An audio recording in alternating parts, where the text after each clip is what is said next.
Mayor Pogi Team Puso unang nag-ikot sa Barangay Balibago habang mga tindero sa Pampang Market nagdaos ng noise barrage bilang pagsalubong sa Team Bayong Angeles.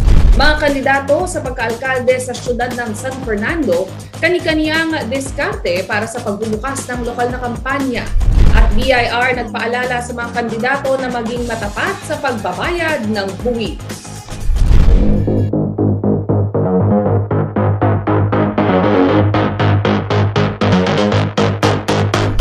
Magandang araw mga kariyon, ako si Nicolette Henson Hizon. Oras na para sa mga maiinit na balitang Central Luzon. Tiniyak ni Pampanga re-electionist Governor Dennis Delta Pineda na hindi siya gagamit ng anumang paninira o mudslinging ngayong formal nang nagsimula ang kampanya para sa mga kandidato sa local elections. Nag-ikot din ang motorcade ni Pineda sa kanilang baluarte sa bayan ng Lubao umaga ng March 25. Yan ang balitang tinutukan ni Paulo G. Santos.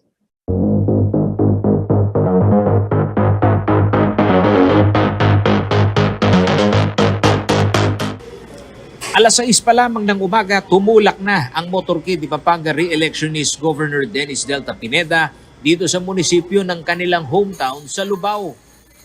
Sa showboat nakasakay si re-electionist Lubao Mayor Esme Pineda na inaalalayan ang kanyang kuya sa muling panunuyo sa mga kabalen.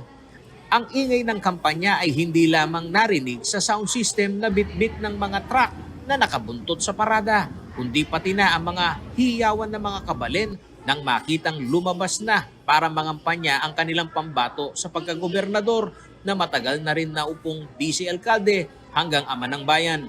Sa looban ng mga komunidad ng nasa 44 na barangay, hindi naiwasan ni Governor Dennis Delta Pineda na bumaba sa sasakyan para sulyapan ang ilang nakatatanda.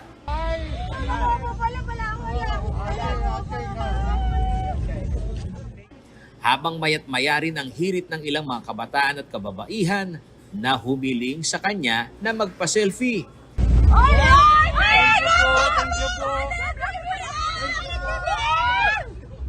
Ilan din sa mga lumapit ay ang mga kababata raw ng gobernador. Paliwanag ni Pineda, bukod sa tradisyon na unahin ang kanilang hometown, ayaw niyang magpabaya sa itinuturing na baluarte ng kanyang pamilya. First day po, syempre dito pa rin sa bayan namin, dito ako magsisimula ng campaign. So motorcade kami with Ma'am GMA kanina. Ito, binisita ko yung mga aking mga kababayan at masaya naman at nakita ko na naman po sila ulit. Ang pag-iingay ng Pineda ay limitado pa rin umano sa campaign jingle. Wala na umanong balak pang makipagpaligsahan si Governor Pineda sa iba't ibang uri ng estratehiya gaya na lamang ng paninira o batuhan ng putik. Campaign lang ho tayo ng diretso. Huwag na ho natin pakinggan kung ano pa yung ginagawa ng iba kasi focus lang tayo doon sa campaign natin. Pabayaan ho natin sila kung ano man ang gusto nilang gawin. Basta importante yung plano ho natin matuloy, masunod, yun lang ho. Diretso ring sinagot ng gobernador ang ibinabato sa kanya ng katunggali na si dating Candaba Mayor Danilo Bailon kaugnay ng online sabong. Actually, tignan nyo ho kung sino magpapatanggal. Kanino ba ang license, kanino ba ang permit? We all know it's a national ang may desisyon. Nangyari na po yan, may umapila na po sa national. Kung ako tatanungin nyo, okay po ako. Kung aaprubahan na national, okay po ako. Kasi kung hindi nila mare-regulate talaga yan, better to stop it. Yun po yung stand ko. Paliwanag ni Pineda, may mga dahilan umano kung bakit sa kabila ng mga issue kaugnay ng online sabong ay hindi ito ipinahihinto ng pamahalaan. Ayon pa sa gobernador, hindi na umano sila ang kailangan pang magpaliwanag nito dahil ang mismong lead agency na ng gobyerno ang nagsasabing legal ang operasyon ng online sabong. Alam nyo, intindihin nyo ang national. There's a big reason ang PAGCOR kung bakit ayaw itigil.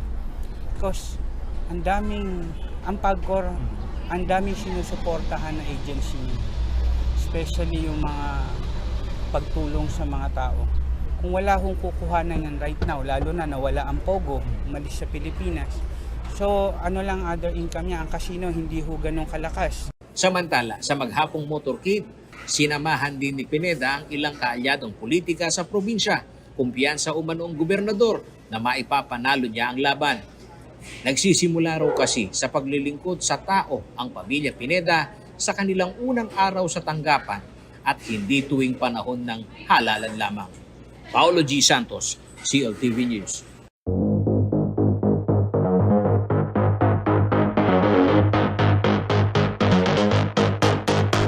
Sa Barangay Balibago na piling unang mag-ikot ng Team Puso na pinangungunahan ni re-electionist Angeles City Mayor Carmelo Lazatin Jr. Ayon sa grupo, sa kabila ng kanilang kasabikayan na makadaupang palad ang mga botanteng Anghelenyo, mahigpit daw ang kanilang magiging pagsunod sa safety protocols upang maiwasan ang pagkalat ng COVID-19. May detalye si Felix Barrios.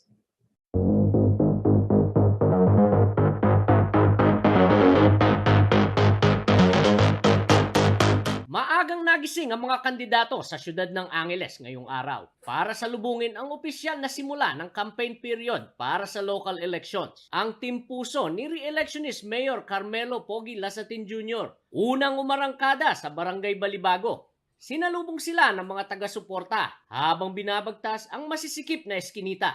Kahit nabasa ng pawis ay panay ang ngiti at pangangumusta sa kanilang mga kasyudad. Si Mayor Pogi maagang nag-house to house kasama ang kanyang running mate na si re-electionist Vice Mayor Vicky Vega Cabigting. Matapos nito ay bumalik daw agad ang dalawa sa trabaho. Ito pong unang araw natin, kayo ng umaga, umikot po tayo, nag-house to house tayo sa May Balibago, A. Santos, at napakainit naman po ng tanggap ng mga tao sa atin. No? Para kay Konsehala JC Parker Aguas ng Team Lazatin, ang mainit na pagtanggap sa kanila ng Barangay Balibago ay nakakataba umano ng puso. Masaya po, masaya. Very excited kami ngayong araw na to dahil nagsimula na ang ating house to house. Kaya naman masaya ako kasi nakikita ko na naman nating mga kabarangay dito sa Balibago. Nagpapasalamat po kami sa mga umantabay kasi taga dito po sila. Sila naman po yung nagbibigay ng lakas ng loob at inspirasyon sa araw-araw na kampanya. Sa usapin naman sa pagsunod ng minimum public health standard sa pangangampanya. Una-una po yung sa minimum health protocols po, no? Yun po ang pinapairal po ng Team Lazatin. Kung nakikita po natin, no? Yung pagsuot po ng face mask, saka yung mahirap po i-maintain po yung social distancing. Kung nakikita po sa base sa COMELEC protocol, bawal po ang selfie, no? Bawal po ang handshake. At siyempre, bawat kandidatong nais magsilbi sa bayan, nandyan ang kanilang mga mahal sa buhay na lagi sumusuporta. Yan, kaya talagang full support ng family. Nang tanungin namin kung ano pa ang aasahan ng mga Angelenyos sa campaign trail ng Team Lazatin, mas masaya, mas maingay ng konti, pero ultimately, ito po yung chance ng mga tao na makilala po nyo yung mga kandidato ninyo. So sana salubungin nyo po kami sa mga daan-daan at kita-kita po tayo. ang mensahe ni incumbent Mayor Pogi Lazatin sa mga Angelenyos. Ay tayo po iikutin natin yung 33 barangays, no? Felix Barrios, CLTV News.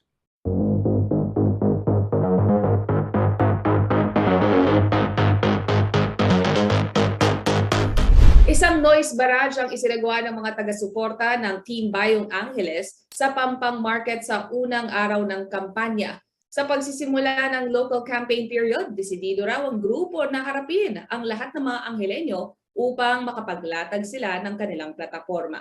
Datong report.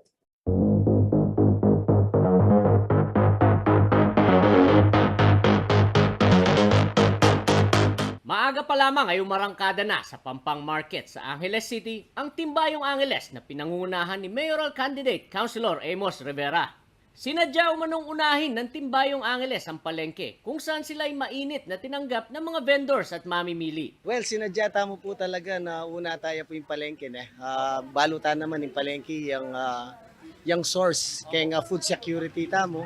And masantingin making reception da po rin magtinda kayong palengke ang po rin karelang customers.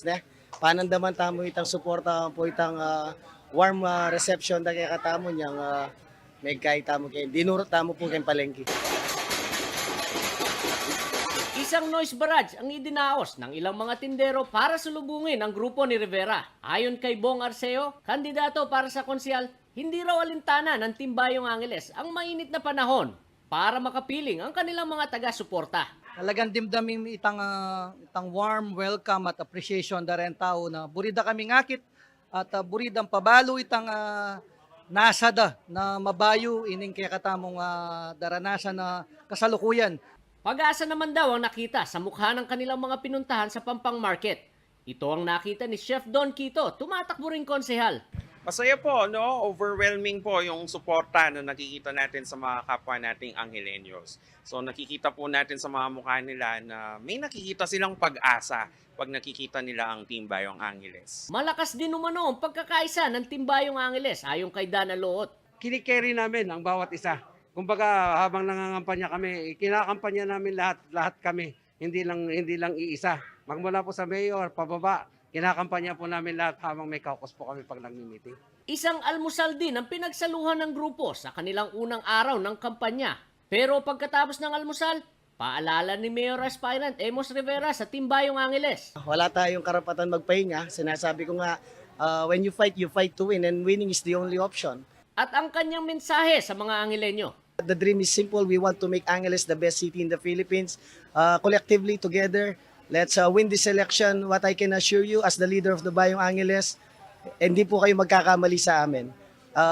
We pray na maging fair and peaceful po ang election na darating. Felix Barrios, CLTV News.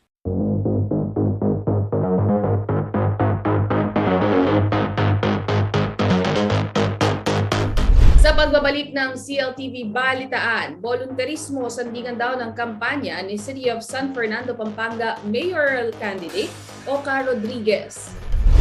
Ross V. Henson, Team Bayanihan, nagbahay-bahay sa kick-off ng kampanya sa siyudad ng San Fernando. Kaluwag nag-motorcade para simulan ang kanyang kampanya sa pagkaalkalde sa siyudad ng San Fernando. Malinis na pamamahala ay binandera ng Team Lugod Fernandino sa kanilang proclamation rally. Manatiling nakatutok para sa iba pang mga nauulang balita ngayong araw.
Nagbabalik ang CLTV Balitaan at sa iba pang mga nangunang balita. Volunteerismo ang ibinabandera umano ng mga supporter ni City of San Fernando mayoral candidate Oscar Rodriguez sa opening salvo ng lokal na kampanya. Sa unang araw nito, ipinarada nila ang mga campaign material na sila umano ang gumawa. Narito ang report.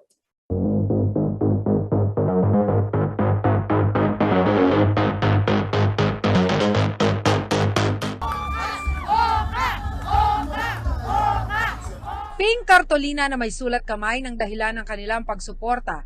Flaglets na papel na nakasabit sa stick.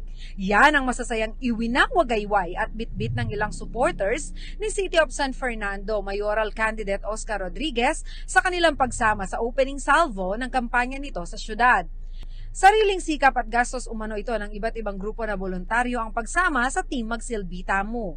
Actually po, kagabi lang po namin ito ginawa. Pinagpuyatan po namin ito para po sa support. Ang buong suporta po namin sa ating ama ng ating syudad San Fernando, si Mayor Oka Rodriguez.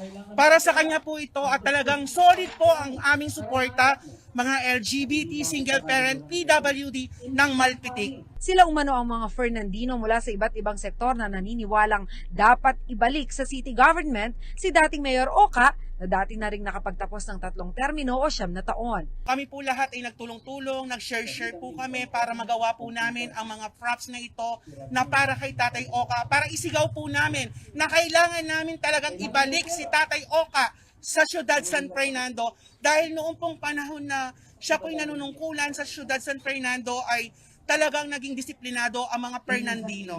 Sinimula ng Team Oka ang kampanya sa pamamagitan ng isang misa kung saan kasama din ni Atty. Rodriguez ang kanyang mga mahal sa buhay. I think I've always looked at the city of San Fernando as not only as the capital of Pampanga, but also as parang the seat of wisdom. And there are a lot of educated citizens here who can discern and tell what is good and what is bad.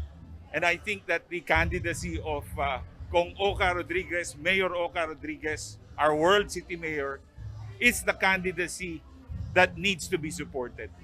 Magkahalong lungkot at saya umano para sa panganay ni Atty. Rodriguez ang pagbabalik politika ng kanyang ama. Magkagayunman, naiintindihan daw nila ang kalooban nito sa muling paghabol. May halong lungkot at the same time parang challenge because both from the national and local level. Tama siya, no? Hindi pwedeng nanunod ka lang. Parang kailangan mong kumilos, kailangan may gagawin. So as family members, kahit nakakatakot, kasi iba na yung takbo ng mga halalan ngayon, no? Kailangan namin magbigay ng suporta, kaya nandito kami ngayon. Sinabi naman ni Atty. Oka na pagtupad sa pangako na babalik sa katungkulan ang kanyang dahilan sa paghabol. Ito umano ang hiningi ng mga taong naniniwala sa kanyang good governance na isinusulong. Gusto rin daw niya na matulungan sa kanyang kandidatura sa pagkapangulo si Vice President Leni Robredo. Gusto kong sa bandang uli ng aking bahagi ng aking buhay makapagsilbi ulit sa bayan. At of course, para sundin, ito pa rin ang pangako sa mga kaibigan, kagaya ng ating yumaong kaibigan si Paring Levy, na maging bahagi ng halalan ngayon. Humabol si Atty. Rodriguez sa ilalim ng Liberal Party, ngunit wala siyang kasama sa slate. Magkagayunman ang kanyang inaasahang magdadala sa kanyang kandidatura ay ang kanyang track record sa serbisyo publiko. Nakapagsilbi na ako ng 27 years bilang isang political leader. Nakita na yung aking pagsisilbi. Hindi ko naman kailangan ng maraming medyo sisigaw-sigaw para sa akin. Kilala na tayo ng mga tao. Sila nang maghuhusga kung nararapat pa akong babalik o hindi. Hindi ang dami ng mga kandidatong nasa aking likuran. Ang itinatayo ko, ang aking sarili, ang aking record, ang aking naising magsilbi ulit. Maliban sa 9 na taong panunungkulan bilang alkalde ng Ciudad San Fernando, si Atty. Oka ay nagsilbi na rin bilang kongresista ng 3 distrito ng Pampanga noong 1987 hanggang 1992, 1995 to 2004 at 2013 to 2016. Jana Lumbang Parungaw, CLTV News.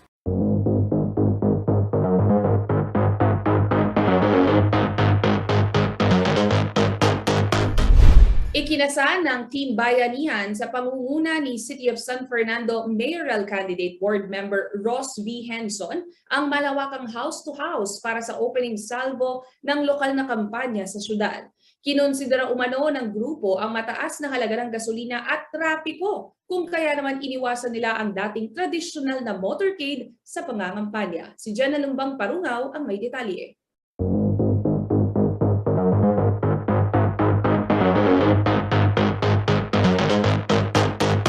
Sa gitna ng mainit na sikat ng araw nitong umaga ng Biyernes, March 25, sinimula ng Team Bayanihan sa pangunguna ni City of San Fernando Mayoral Candidate Ross B. Henson ang opening salvo ng lokal na pangangampanya sa isang misa na sinunda ng house-to-house campaign.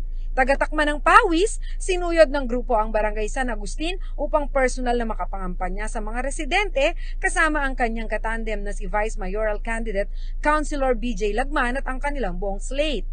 Ayon kay outgoing Pampanga 3rd District Board Member Henson, lumihis muna sila sa nakagawiang motorcade dahil sa mahal na produktong petrolyo at posibleng mabigat na daloy ng trapiko na maidudulot nito.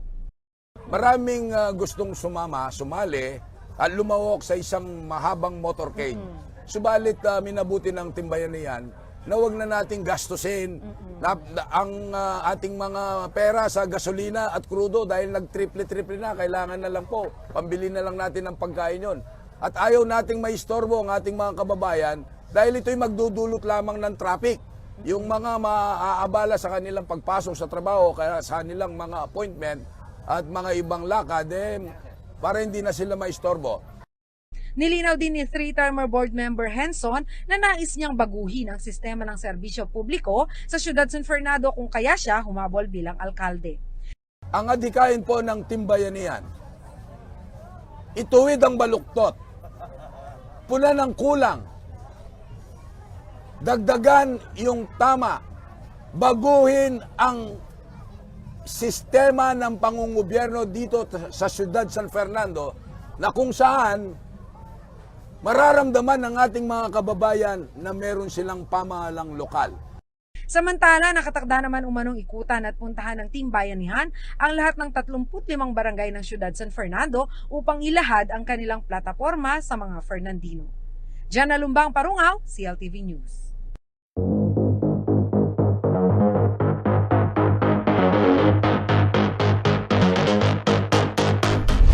Motorcade ang nagsilbing senyales ng panimula ng kampanya ni City of San Fernando mayoral candidate Vilma Caluwag kasama ang kanyang slate at buong pamilya. Isang grand rally din ang idinaos ng grupo sa Kings Royal. Narito ang report.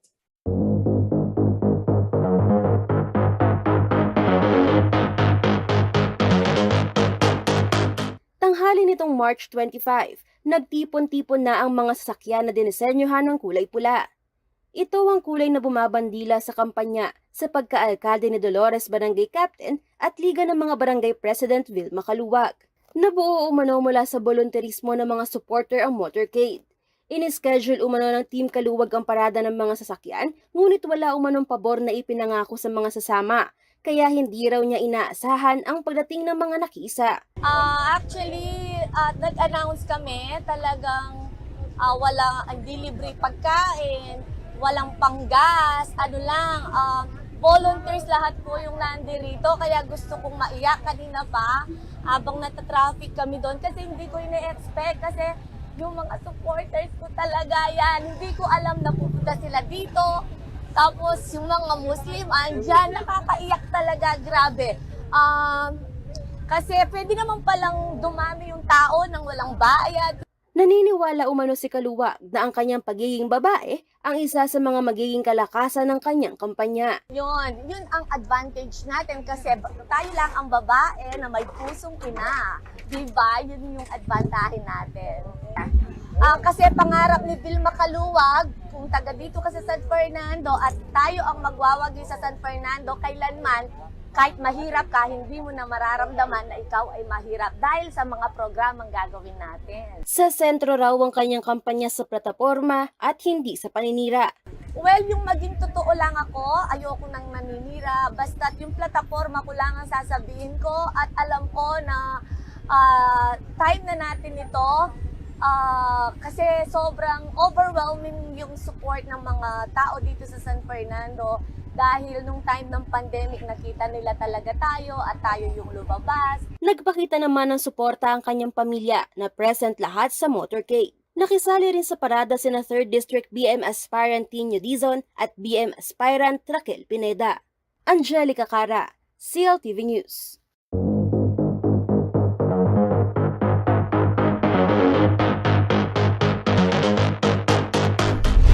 Nagsagawa ng proclamation rally ang Team Lugod Fernandino sa opening salvo ng lokal na pangangampanya. Dito ibinandera ni City of San Fernando mayoral candidate na si Vice Mayor Jimmy Lazatin ang malinis na pamamahala na sentro umano ng kanyang plataporma. Si Jen Alumbang Parungaw ang may ulat.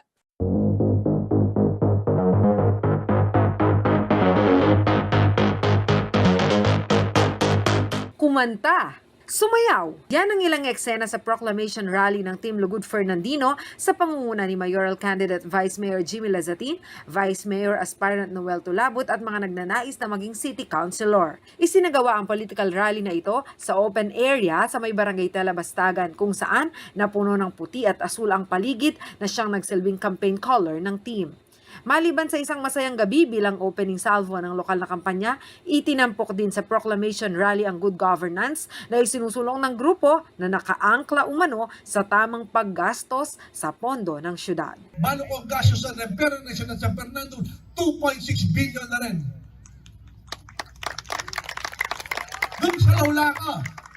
Nung sa Laulaca, baka na may payasa. In budget na National San Fernando nung sa Laulala. Kailangan na ako makanyan. Lalawin mo, nung no ka rin lo, i-prioridad ng pera ng National San Fernando. Binanggit din ni Vice Mayor Lazatin ang kanya umanong pagkahinog sa serbisyo publiko bilang 3-termer councilor at Vice Mayor bago pasukin ang pagka-alkalde. Punta ka di mga kuke ka, lawin na yung mamo nung nanong history na, nung nanong background na, nung nanong pibata na. Baka yan po ay dapat ipamamili kay mga leader. Dapat natin yung integridad. Dapat natin yung pamanindigan. Dapat natin yung history nung nanong agawa na. Nakatakda rin umanong mag-house-to-house campaign ang grupo sa mga susunod na araw ng kampanya. Meron din tayong house-to-house na gaganapin araw-araw sa mga babarangay. But of course, we have to observe the proper protocol po na binaba po ng COMELEC po sa atin. Samantala, makakalaban ni Lazatin sa pagka-alkalde sa syudad, sina dating Mayor Oscar Rodriguez, Dolores Barangay Captain Vilma Caluwag, 3rd District Board Member Rosby Henson at Sandy Kiwa. Jana Lumbang Parungaw, CLTV News.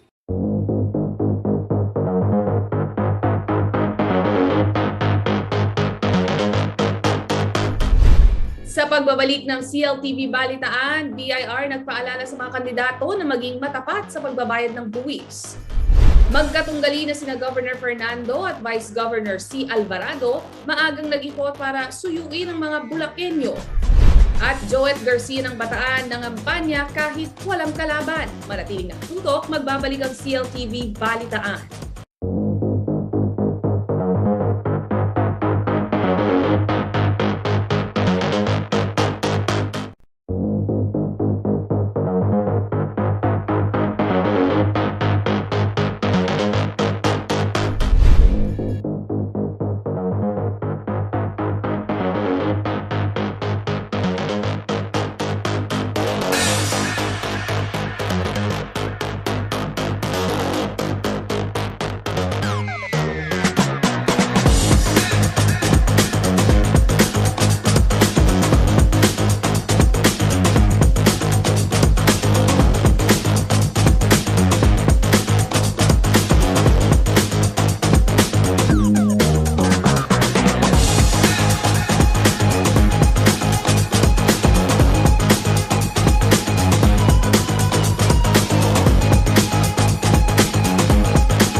Bumalik ang CLTV Balitaan at sa iba pang mga naunang balita. Kasunod ng nalalapit na deadline ng filing ng income tax return sa Abril, nagpaalala ang Bureau of Internal Revenue o BIR sa publiko, partikular na sa mga kandidato na maging tapat sa pagbabayad. May malaking ambag din daw kasi sa pagbangon ng ekonomiya ng bansa. Ang panahon ng kampanya kung saan hindi maiwasan ang paggastos ng mga kandidato sa pagpapakilala. Narito ang report.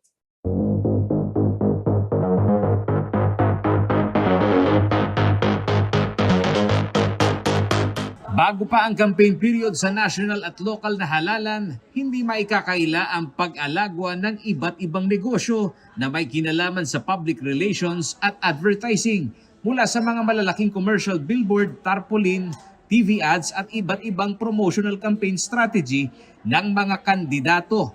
Lahat ito ay kanilang produkto.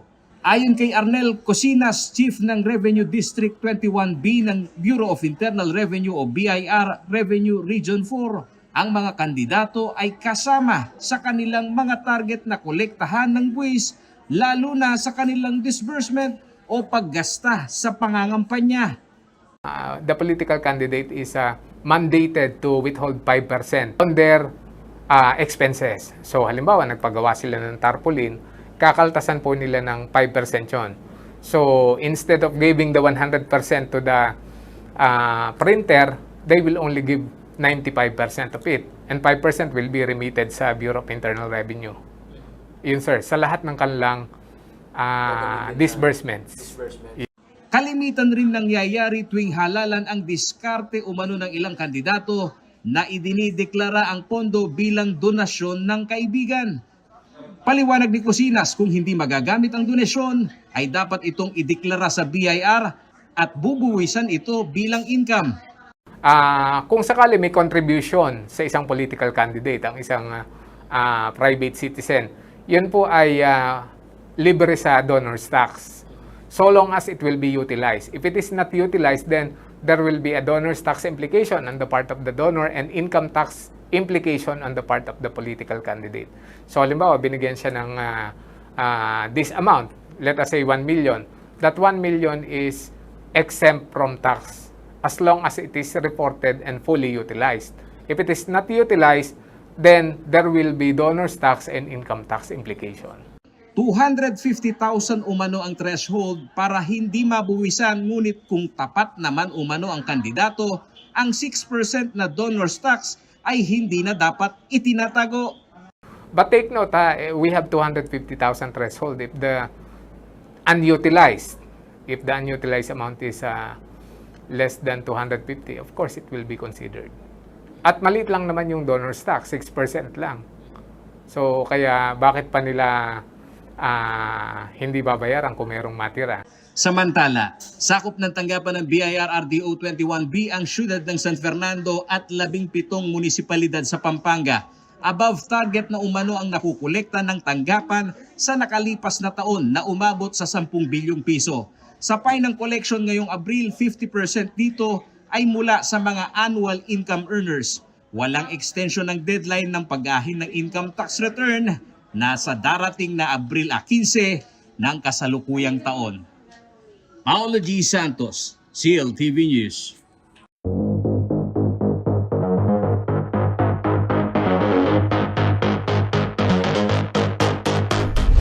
Nag-ikot sa lalawigan ng Bulacan sa unang araw ng kampanya ng mga lokal na kandidato ang dating magkasangga at ngayon magkalaban na sina re-electionist Governor Daniel Fernando at Vice Governor Wilhelmino C. Alvarado.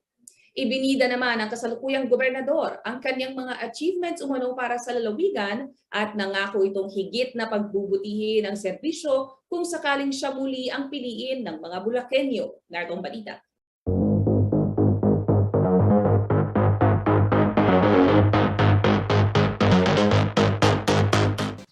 Maagang umarangkada sa kanyang pangangampanya si Bulacan re-electionist Governor Daniel Fernando. Sa bayan ng Marilao ang unang ruta ng gobernador. Sa Facebook Live ni Fernando makikita ang pag-abang ng mga taga-barangay Abangan Sur sa kanya. Sunod na sinuyo ni Fernando ang mga taga-barangay Poblasyon 1 sa nasabing bayan. Sa kanyang talumpati, ibinahagi ni Fernando ang papagandang COVID-19 situation sa kanilang lalawigan. Aniya umaasa ang pamahalang panlalawigan na patuloy pang bababa ang kaso ng COVID-19 sa Bulacan pagdating ng Abril. Pinaalalahanan din niya ang kanyang mga kababayan na patuloy pa rin sumunod sa mga minimum health protocol. Ibinida rin ng gobernador ang mabilisang pagresponde tulad ng pagpapatayo ng medical facility sa kasagsagan ng pandemya. Inilahad din niya ang kanyang millennial platform na ipatutupad kung bibigyan pa raw siya ng pagkakataong ipagpatuloy ang kanyang trabaho sa Kapitolyo. Binigyan din ni Fernando ang patuloy na pagpapalakas sa agrikultura sa lalawigan, gayon din ang kahalagahan ng sustainable living, bagay na natutunan daw dapat ng marami sa panahon ng pandemya. Kasama rin daw sa recovery plan ng lalawigan ang hanap buhay para sa mga Bulakenyo. Dapat daw ipagpatuloy ang online selling na malaki ang naging bentahe sa gitna ng pandemya. Palalakasin din daw niya ang mga kooperatiba maliban pa sa mga libreng training na handog ng provincial government. Magtayo ng co-op. Co-op is the solution to poverty. One of the solution to poverty is the cooperative. Yan, na pwede manghirap doon sa kooperatiba ang mga member. Halimbawa, ang iyong negosyo ay food processing online. Lagay mo doon. Di ba? O kaya, natuto ka na mag-baking at gusto mo pang mag-selling ng iba. Pag live load training ka o pumasok ka sa live load training ng candy making, baking, and then food processing, pwede mo pagsabay-sabayan. Ang provincial government po ay meron yan, mga live load training program. Samantala, idinaan naman sa motorcade ni Vice Governor Wilhelmino C. Alvarado ang unang araw ng kanyang pangangampanya. Muling hahabol sa pagkagobernador si Alvarado upang labanan ng kanyang dating political ally sa loob ng 12 taon na si Fernando. Iba't ibang bayan din ang sinuyod ni Alvarado kasama ang kanyang vice gubernatorial candidate na si dating 3rd District Representative Joselito Mendoza. Maliban kina Fernando at Alvarado, 3 independent candidate pa ang umahabol sa pinakamataas na posisyon sa lalawigan, kabilang sina Kaka Ernesto Balite, Datu Adam Ocampo at Pancho Valerio. Kasama si Jennifer Salenga, JM De Jesus, CLTV News.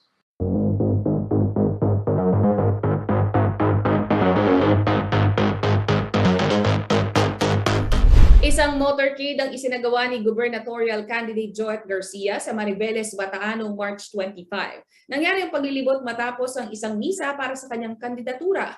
Walang kalaban si Garcia para sa posisyon ng gobernador ng Bataan. Manatiling nakatutok at magbabalik ang CLTV Balitaan.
Isang lalaki na maniningil lang sana ng utang ang naaresto sa Nueva Ecija matapos uminit ang ulo at nanutok ng baril.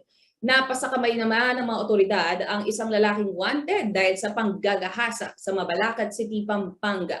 Yan at iba pang mga balita sa pagroronda sa rehiyon ni Angelica Cara.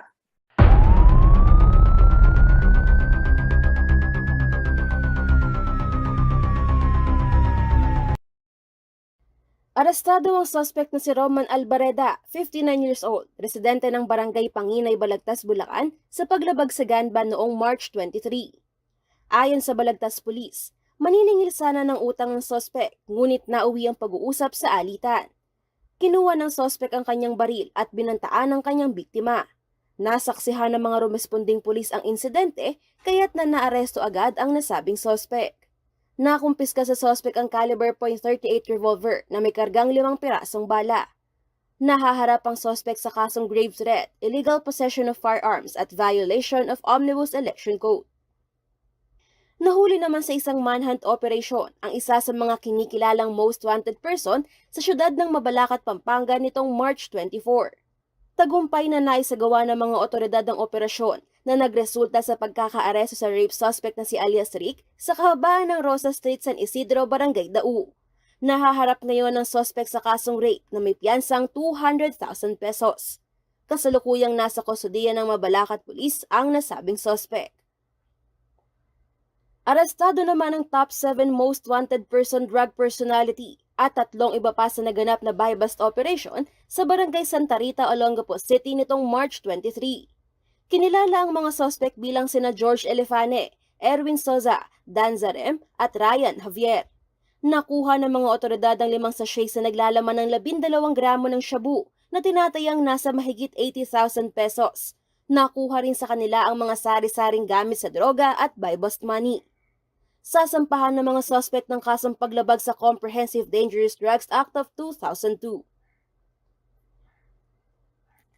Samantala, nagresulta sa pagkakaaresto sa 11 kataong sangkot sa ilegal na droga at sugal ang pinakahuling operasyon ng Nueva Ecija Police Provincial Office nitong March 25.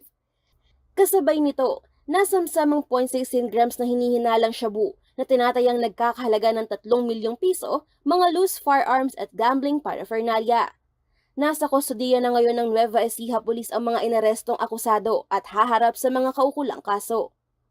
Isang 46 anyos naman na miyembro ng Barangay Peacekeeping Action Teams mula sa Barangay San Isidro, Cabanatuan City ang voluntaryong nagsuko sa kapulisan ng isang homemade caliber .22 revolver kaugnay ng PNP Balik Baril Program.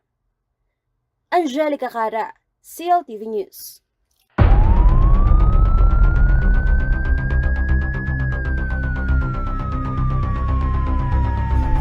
At yan ang mga balitang nakalap ng CLTV Balitaan. Para sa karagdagang pagdetalye, maaari niyong i-follow ang aming social media pages at CLTV36 Official at CLTV36 News. Kung nais niyong balikan ang mga programa ng CLTV, maaari niyong bisitahin ang aming YouTube channel at CLTV36 Official at ang aming website www.cltv36.tv.